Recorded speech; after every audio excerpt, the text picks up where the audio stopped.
Hello, hello, and welcome to this episode of Undercover Intuitives. Today, we're going to meet and find out a little bit more about a creative, an artist, somebody who is truly following their dream and their inspiration and their passion to create things of beauty that can be shared with others. So please join me in welcoming Mr. Cameron Stead. Cameron, hello. Hello, my friend Courtney. Thanks for coming and being on this podcast. And I'll just share a little bit about your background with everyone so that they can get excited for the juicy conversation we're about to get into. So you're an artist and you're an educator and you're based on Gadigal country in Sydney. And you've trained at the National Art School and now you have a interdisciplinary practice, including illustration, video and performance and fibre art. Cameron, you were the winner of the prestigious Kilgrour Prize in 2017 and in 2021 Waverley Studios Artist in Residence. That sounds like a lot to have achieved in such a short period of time. Well, that's bio speak. That's what we do as artists. You've got to talk Got to frame it up to highlight all the good bits really quickly. Yeah. Yeah, and we know nothing comes easily and things don't happen quickly. And obviously, art is a practice and it's something that you cultivate. Tell me a little bit about what got you started in the path of, wanting to be an artist, how your urges and callings to be creative started to emerge. Well, okay, you've asked the biggest question. I always feel like I give too much details and tell too much of my story, but I always go all the way back to the beginning because that's a complex question. Tell us everything. So, I've always been a creative person. Like my output has always been making things. I think one of the biggest lessons I've learned in my life is that I'm happy as long as I am making something. It might be cooking, it might be writing, whatever it is, as long as I'm doing that, I feel like I'm within myself. So, I guess for that story, always did art at school, got to go back to school, and always excelled in art, but I really wanted to be a performer. I really loved the idea of transforming into somebody else, taking the stage. Maybe part of that too was the idea of the celebrity that's attached to performer, becoming successful, being that star that blew up from that small country town where you grew up, where I grew up. I grew up in a very small country town in central west New South Wales called Grenfell. The claim to fame is that they are the birthplace of Henry Lawson. He was there with his mum for 3 days. There's a lot of creativity brewing in Grenfell. But I really wanted to do performance. My mum, coming from Newcastle, that's where she grew up. At the beginning of my year 11, we moved to Newcastle and I went to Hunter School of Performing Arts to do drama. And I did not do visual arts in year 11 and 12, which surprises everyone. I know very few artists who didn't do that. So I really wanted to focus on acting and I did drama. I finished school. I did a certificate 4 in music theatre, which makes everyone giggle. There's a certificate 4. I still don't know. I got a good taste of performance. And after a little while, after a few knockbacks from the major dramatic institutions, I decided to go to university in Newcastle. And I started out studying English and drama. And I thought English, studying language would be the perfect thing to support my development in reading texts and being able to perform.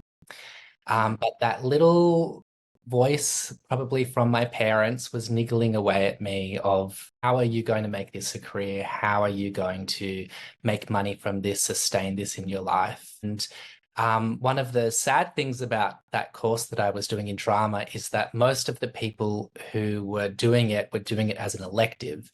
And so very few people were there to actually study drama.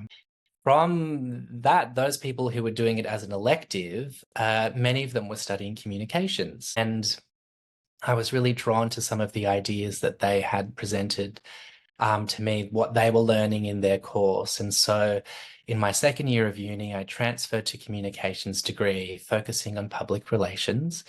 And that's what I graduated with, a degree in communications, focusing on public relations. And I, not too long after that, got a job at a communications public relations agency, one of the best in the world. And I worked there for 3 years. So none of that's to do with how did I become an artist, but in many ways, it's all about how I became an artist. Yeah. Uh, Maybe if I take another step back to go, there's this really great book whose author I now can't remember, called The Velvet Rage. And he talks about specifically gay men feeling like they need to perform and achieve something in life because you're fighting against who you are, because you're not accepted by society, you're not the norm. And especially where I grew up in a country town, I think I always knew that I was queer growing up and that I was different from everyone else, and everyone else knew that as well. And so there was something in me to push me to try and succeed in a certain way.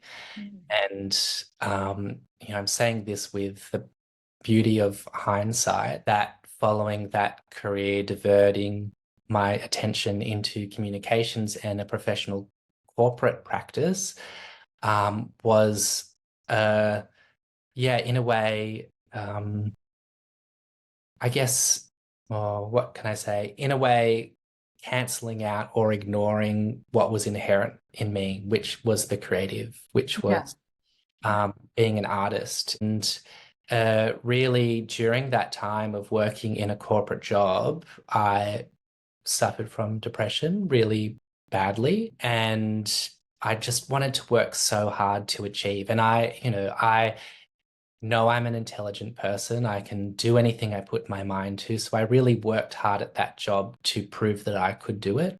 Yeah.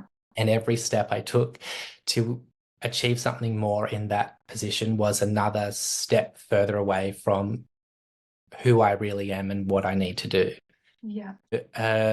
This comes in where did you decide you wanted to be an artist? Getting deep so soon is really through therapy and unpacking my past, unpacking my desires with a therapist.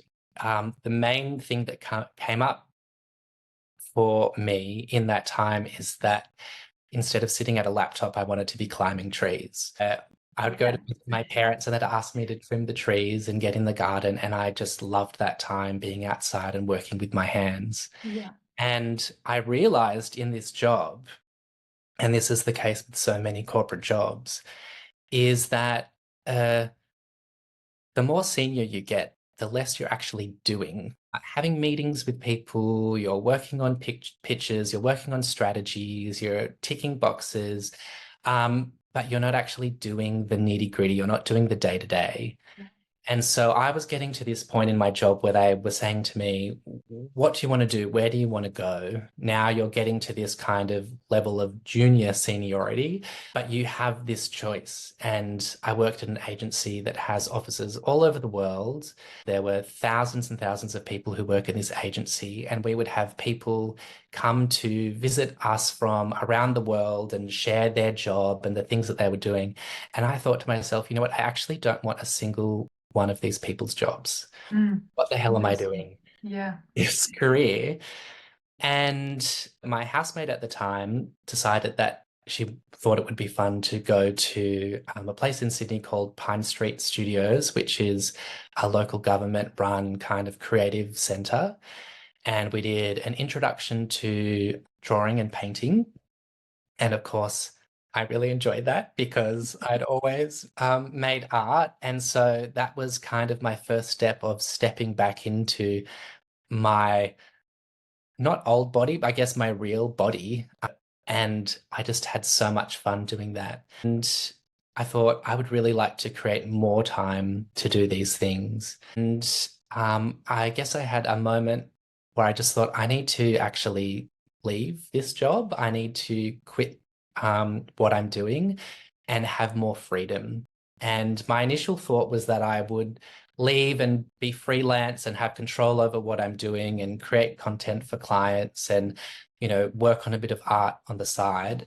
And for the better or worse, that person in me that needs to be the best and do the best, I thought, well, why do little courses here and there when I can go to a university and actually do this as a degree? Yeah. So I applied for the National Art School, which is a school in Sydney, and I got in, which was really exciting. But I had actually left that job without knowing that. I had no plans of what I was doing, so it was a scary time. And even maybe for the first 2 years of that degree, I thought at some point I would go back into marketing, maybe divert my attention into advertising and be in kind of a creative team. So I would use my experience of communications, my new experience of visual arts, and kind of combine them. But by the third year, I just enjoyed it so much. And I thought to myself, you would be an absolute idiot if you didn't try and pursue this as something full time, because I enjoyed it so much. Yeah. And it really needed that distance from that old kind of corporate life to be able to go, no, this is it. No matter what it requires, this is what actually makes you happy and brings you joy. So this is what you need to spend your life doing. Yeah, that's how I got into being. Well, I mean, the path from A to B is never a straight line, right? And the adventure and the twists and turns are what makes it interesting. It's right up front. You mentioned that you're always happy when you're creating and using your hands and cooking and, climbing trees and doing those things. And it sounds like for you that actualizing the vision that's in your mind through your hands or whatever medium you're using is that real connection and presence that, the corporate job that's pursuing an egoic agenda and trying to validate and prove self-worth is the total opposite to that. So you've obviously, understood when your soul and when your truth has been saying, we need to look over here. This is no longer satisfying us. The way it manifests with depression and, anxiety for so many people, particularly in the corporate space. You've recognized that and gone, I need to do something about this.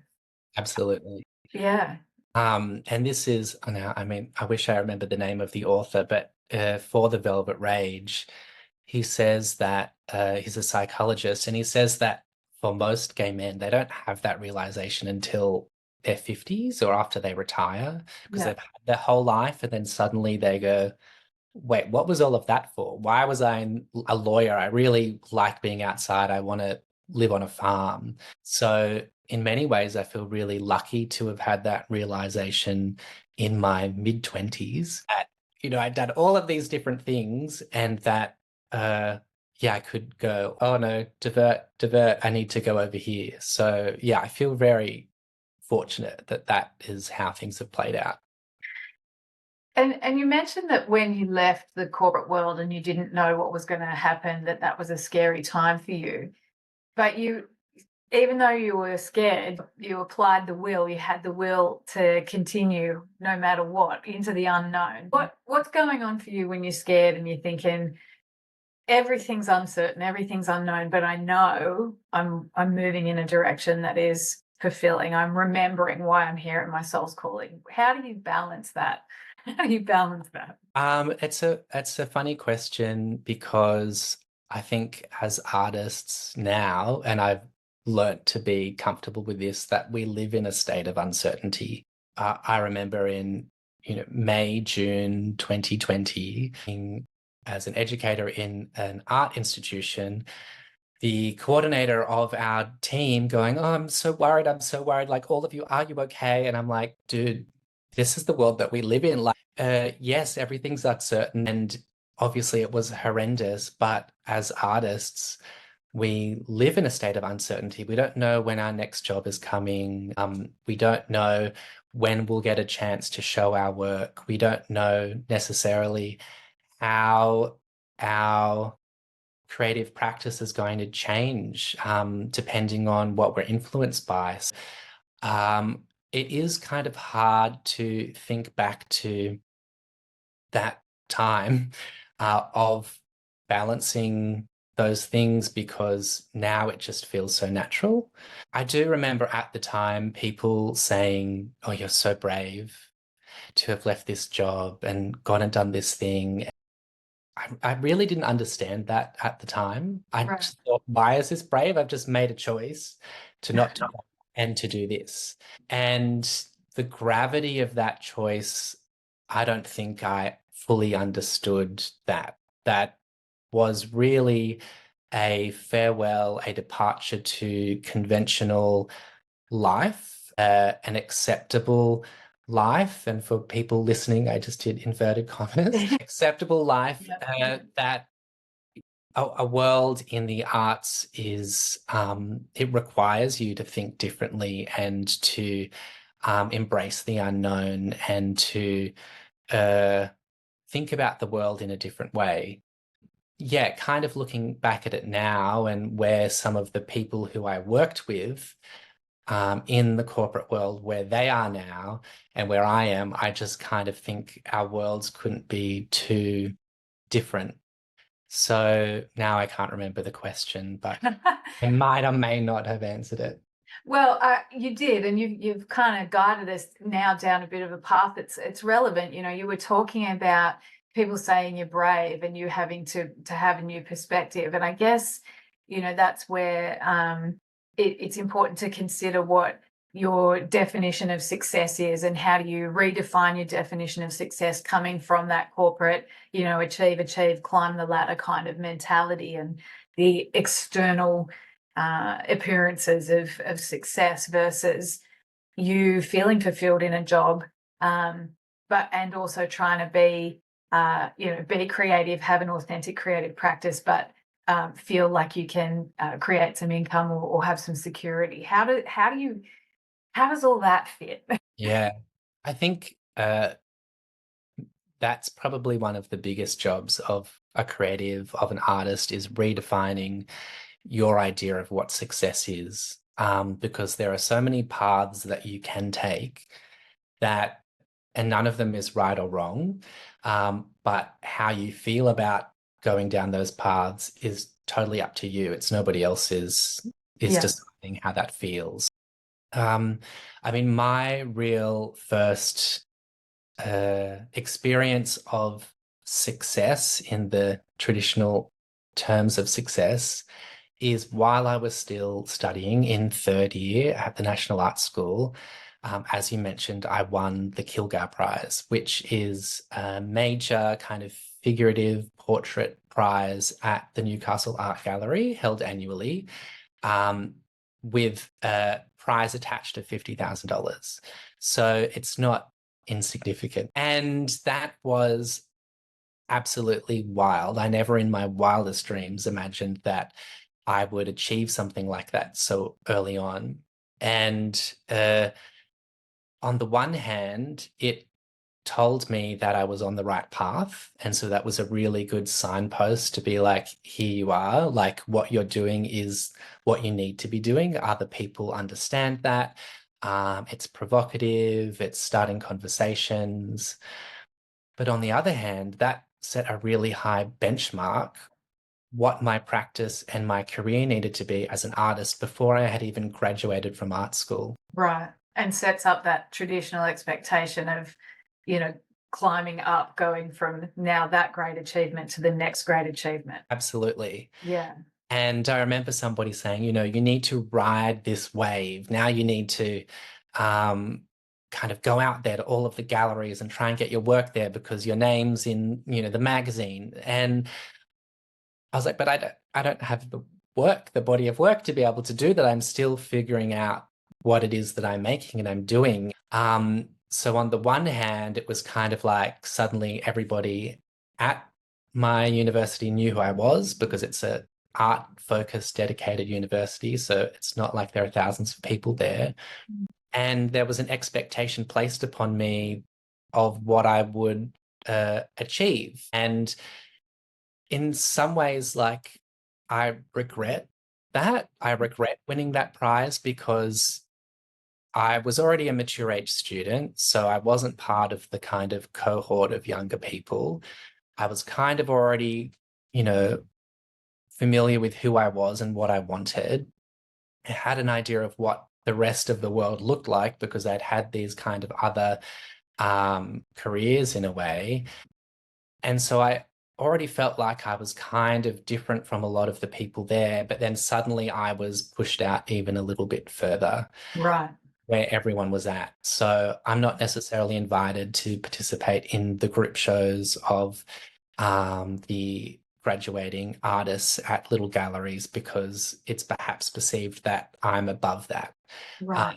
and that I'm going after other things. Maybe that's all in my head, but even so, that's what that kind of felt like. And even for me, oh, would I do that? Would I participate in this little show when I should be doing X, Y, Z because I'm a prize winner? So yeah, that was really, really hard. And like, to be blunt with it, I kind of blew through that money because $50,000 is a lot of money. But if you're talking about a yearly income, Yeah. well, $50,000 isn't even an average yearly income in Australia. So I spent that money stocking up my studio, which was sensible of me, and also traveling overseas to research and look at art all around the world, which I did. But that money can go really quickly, especially after tax.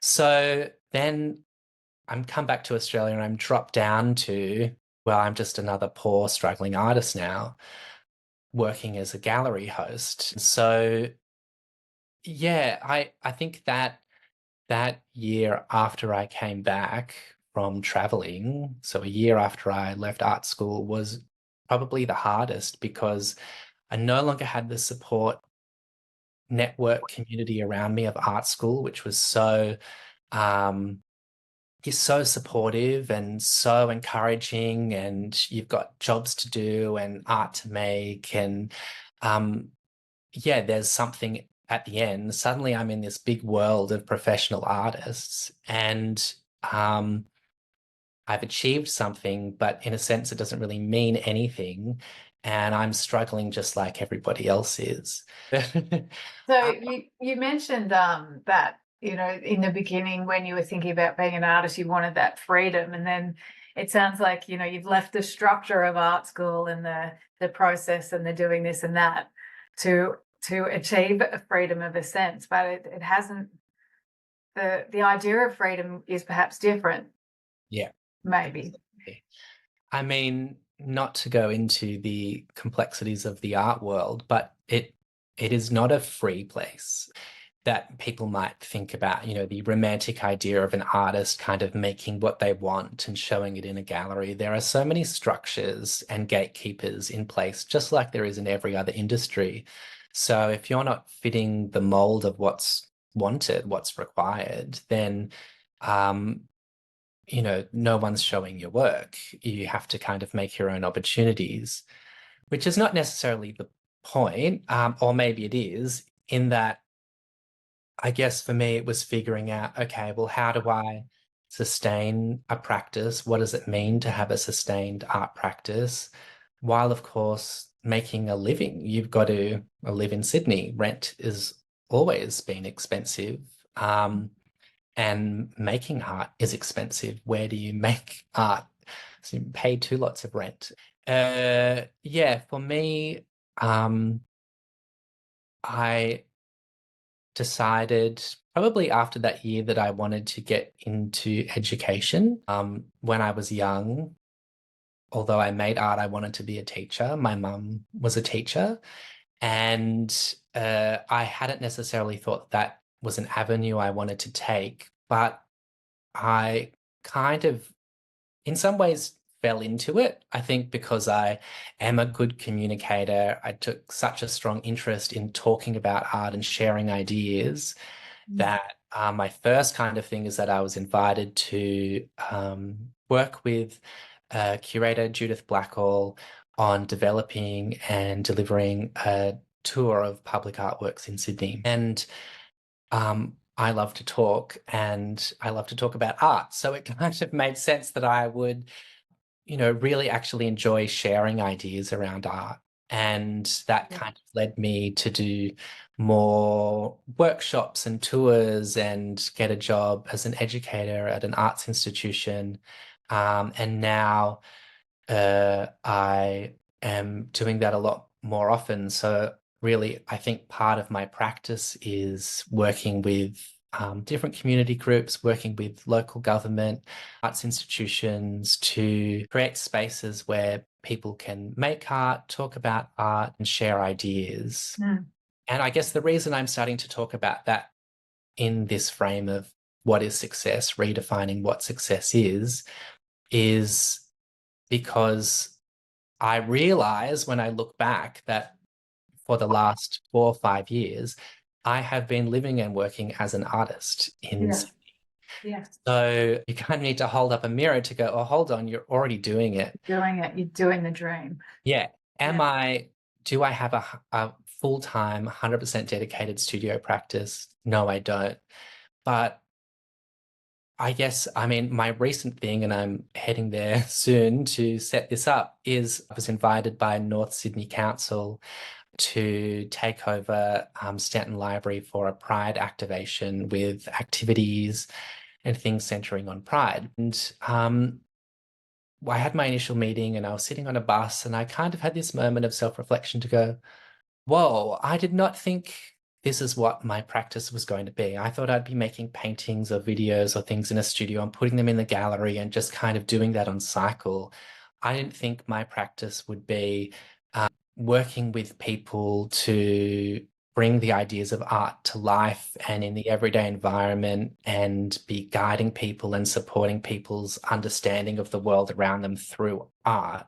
Yeah. And I kind of had that realization of, yeah, holy shit, actually, I am successful in this because I am doing what I want. My whole life is about art. Every avenue of my life is about art. And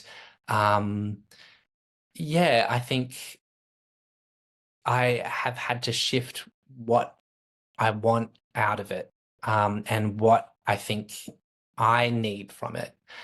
And I think, yeah, having a studio practice is really nice. And for those who don't really know what that means, it's having a studio space where you make art. And normally the outcome of that is to show in a gallery, like a commercial gallery or a public gallery or have a performance or whatever it is that you do. There are all of these other little avenues and different paths that you can create to make it work for you. Yeah, I think part of my thing as well is that I am an introverted person. I love to talk, but I'm an introverted person. I need my time alone and my space by myself. And it actually, through that kind of structured environment that's centered on art, that's where I get my social input and that's where I connect with community.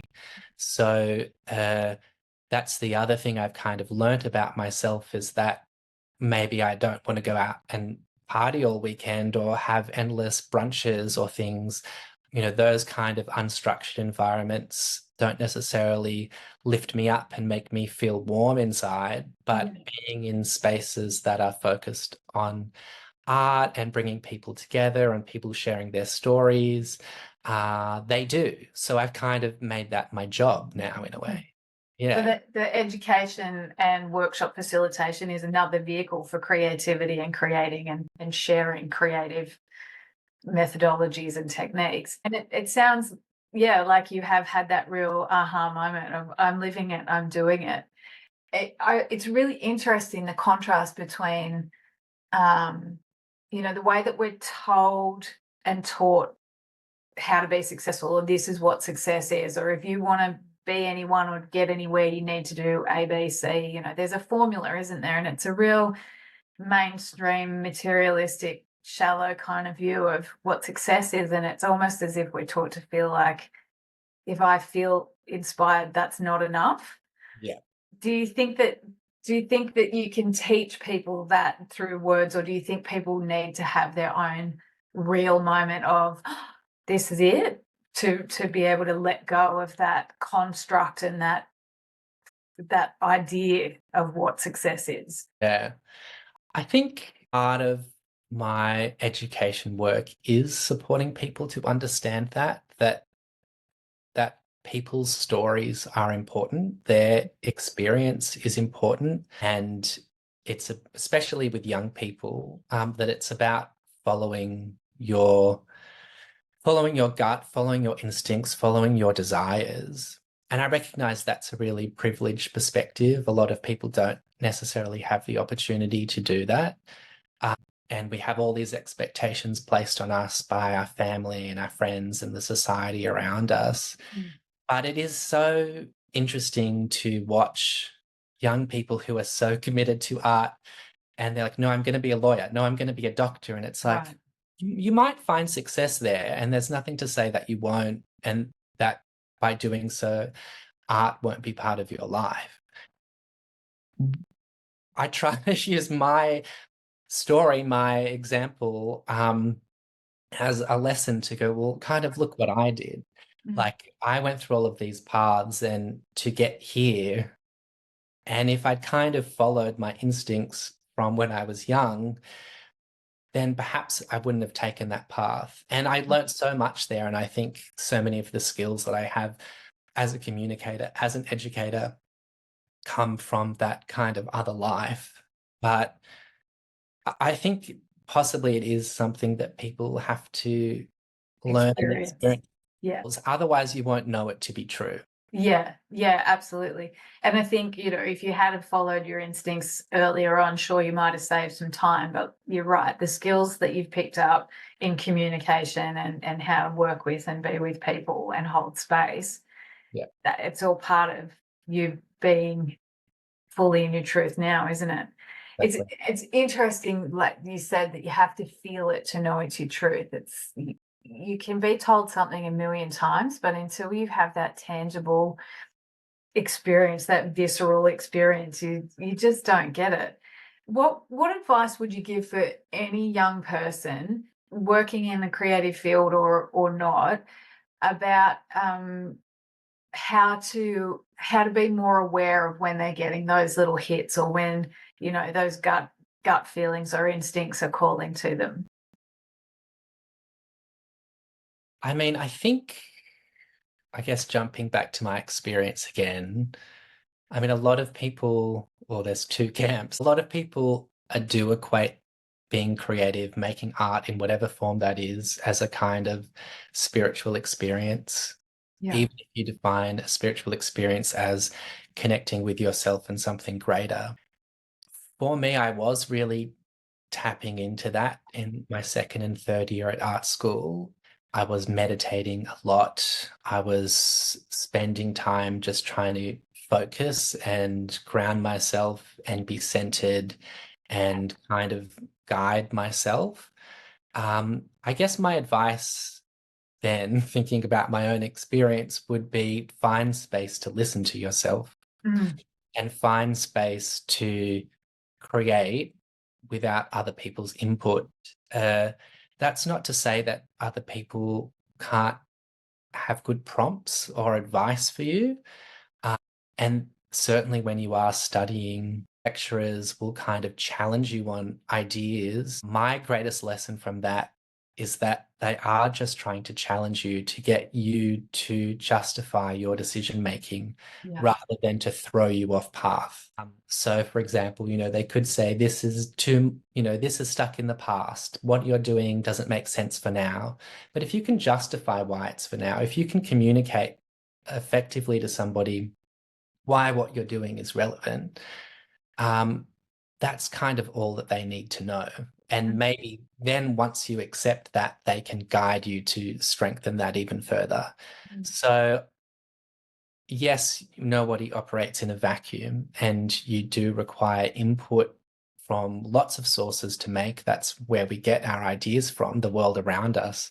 But you really need to find time and space on your own, or if you collaborate with people, with that group, because you won't find acceptance anywhere else. Like, you Yeah. won't find a tick. There will always be somebody who will challenge you, Yeah. and there'll always be someone who loves your work. And It's not necessarily either about leaning into the people who love your work, because I always say, and this is from my experience of really winning that prize, is you don't really learn a lot from success. Yeah, okay. You learn that what you've done is, approved and acceptable by a bunch of people. Where does that take you? What do you learn from that? You learn from failing, and maybe I did learn from that because I had to kind of climb the top and fall and figure out what it was to be kind of not successful in the traditional sense anymore. But you learn from not being successful, from not being heard, and you need to kind of work out a way to overcome those things, and coming back to that idea then of finding your idea of what success is, to find success for yourself. Yeah. Because yeah, without that, you're then just going blind. So if you set up your parameters for what success is, then if you meet those, then you must be doing something right. Right.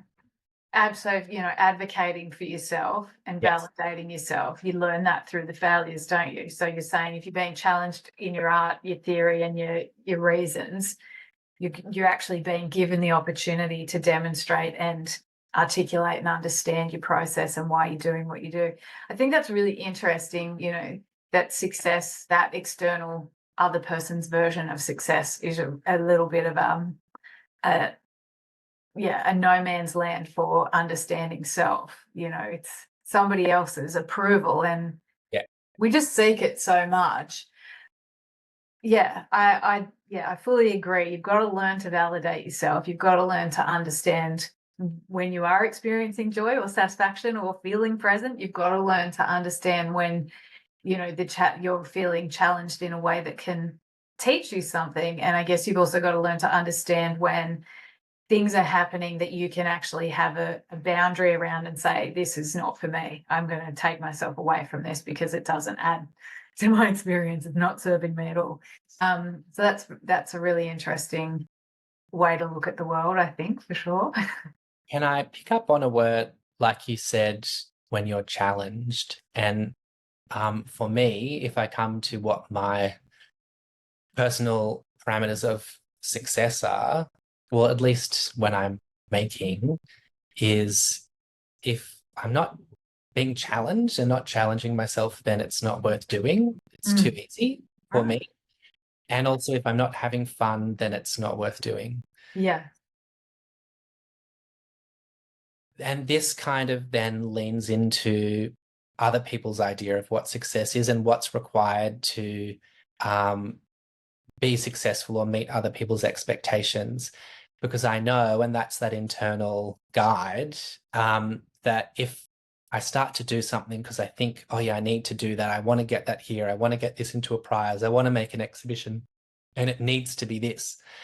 And I will just challenge, I will be so difficult. I will be challenged by it in the wrong way. And, then I'll have a moment of reflection and think, why am I not being successful in this? Why is this not the outcome that I want? And I'm like, well, because I'm not enjoying the process. So that's coming through in the work. And it really isn't challenging me in the right ways. Yes, it's a challenge because I'm struggling, but it's not meeting my challenge of what I need from my art. So then I need to go back and go, all right, well, what do I need it to be? Well, what are the parameters I need in order to challenge myself in the right way? So how do you then balance that to and fro between the ego telling you what your art needs to be and the creative force telling you what your art needs to be? I mean, if I knew that inherently, I could bottle it up and sell it to a bunch of I mean, I think as human beings, we are so complex. And part of my practice is about those complexities, because we can think contradictory things at the same time. We can feel contradictory things at the same time. And our desires, our wants, our needs can change from day to day, minute to hour, all of those things. That's a really hard one, because sometimes you just need to lean into those desires where they take you, even if they change. So, for example, you can't go, well, this needs to be this, and then you start, and then it starts to change and you're changing when they go, no, no, no, I need to step back. It needs to stay in this place. It's like, actually, no, it's going with the flow. And letting it take you on a journey and letting that process change you. What was the question again? We were just talking about, I guess, I'm hearing about that struggle between you trying to create something that meets a set of criteria so that it can go somewhere and do something, like it's going into a show by this date and it's all about this. But for me, if I'm trying to create something, and the way I create is vastly different to what you create and how you create it, but I know when my ego is running the show because I'm not enjoying it. It's hard. I get the shits. I want to procrastinate or go to the pantry or do the things because that voice in my head is telling me it has to fit this set of rules, or it's never going to be good enough. Keep trying harder or whatever. But when I'm in the creative force and genius, intuition, whatever you call it, superconscious connection, when I'm in that space, I'm just enjoying, and I'm just like, I'm having fun creating, and it doesn't matter what comes out. It's a real body experience, for me, that to feel so in your body, like you said, you just feel so anchored and present when you're creating. That's right. Got to learn how to get that mind chatter, the one that's going to sabotage you and stop you from doing. You got to learn to say, thanks for that, but go away for a moment. Yeah. I think to give it a real world example is, so when I'm painting, I do paint representationally. So that means a picture of a thing rather than, colors on a surface that don't represent something from reality. So it's painting a picture of a person or a thing or a place. And one of the things I learnt early is that I'm not challenged and I don't enjoy it if I'm trying to directly recreate what that thing is that I'm looking at, like a photograph, that there needs to be something else to disrupt my way of working so I don't know what the outcome is. And, I had that recently last year. I had taken a break from painting. I went back into it. I had the idea of these things that I wanted to make, and none of them kind of played out. And took that little time to think, why wasn't this successful? It's like, because as you're saying, the ego is telling you that you need to make these things for this purpose, and you haven't set up the space to allow for the unknown and for challenges to come up that can excite you and take over you and create something new. So what is it that you can put there to make that happen? So yeah, the ego, absolutely. Again, once you've had a bit of success or you've got that one thing that you're so proud of, then your ego tells you, well, you should be able to make that again and do another one and take it here and do that with it. And you can win another prize and you can get an exhibition. And it's like, no, I think the best place for a creative to be is understanding that you actually don't know anything. Well, you do know so much in your body, but it doesn't exist in your head. It's not something that you can write out as a formula and take with you and go, yeah, if I just follow this exact guidelines, then I'm going to make the most amazing thing. You have to be allowed to play with the external forces and the internal forces that guide you, whatever kind of day that you're having, whatever is happening in your life, if it's raining outside or if it's sunny, if you listen to a happy song or a sad song in the morning, all of those things change how you operate in the world and how you go about doing what you do. And it's really, once you lean into those and accept that they're part of you and that they're going to guide you, and then you're kind of stuck trying to meet this expectation of yourself rather than knowing that yourself can be anything. Yeah. That's perfect, that you knowing that yourself can be anything. I mean, it's true, because my experience and my belief is that we are unlimited beings, and that we have the potential to do and be and create anything we want in a way that is congruent with supporting others to thrive and, yeah, having integrity and compassion. So, based on that premise, if we can create anything we want, we're creative beings. What is it for you? Where do you see yourself in the next 5 years? What's your practice looking like? What's your world look like? I mean, No pressure. yeah, about what you just said is like, we really have kind of focused on my art practice in this, and yeah, that forms a lot of my identity.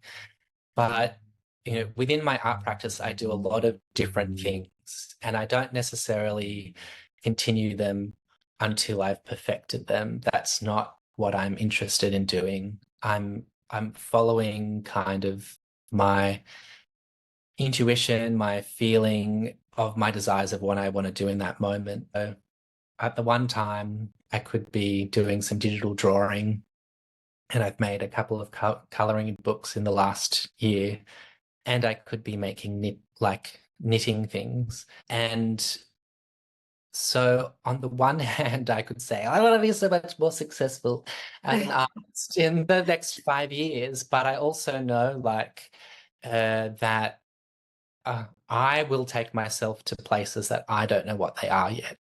So I guess the answer to that question is the next 5 years looks like me creating things that I don't know what they are yet.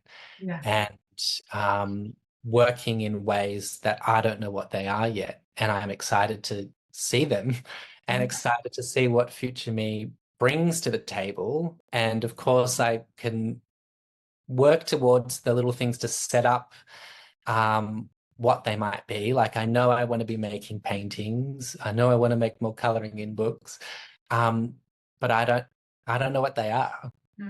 And that's kind of the beauty of it. And that it comes back to our kind of original discussion. It's like we live in a place of uncertainty. Look at the last 5 years. The world is absolutely uncertain. You don't know what's going to happen next. And so to have this expectation, to have a kind of ego that's guiding you to this is what it will be, counts all of the possibilities of what otherwise could be.